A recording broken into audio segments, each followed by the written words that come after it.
महायुतीमधील मित्रपक्षांसह मला चक्रव्यूहात अडकवतात, मात्र जनता मला चक्रव्यूहातून बाहेर काढणार, माजी मुख्यमंत्री अशोक चव्हाणांनी खंत व्यक्त केलेली आहे। मला सांगा, फक्त शिव्या देण्याचाच कार्यक्रम आहे का? मला फक्त एवढं विचारायचं आहे, शिव्या।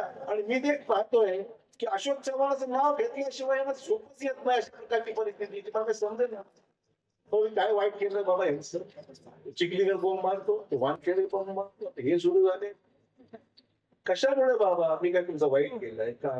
पण त्यांना मी माझं नाव घेतल्याशिवाय झोप येत नाही।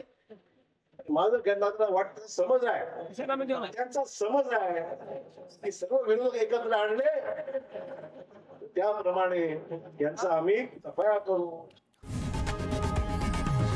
लोकशाही मराठी ऐका, पहा, जागरूक रहा।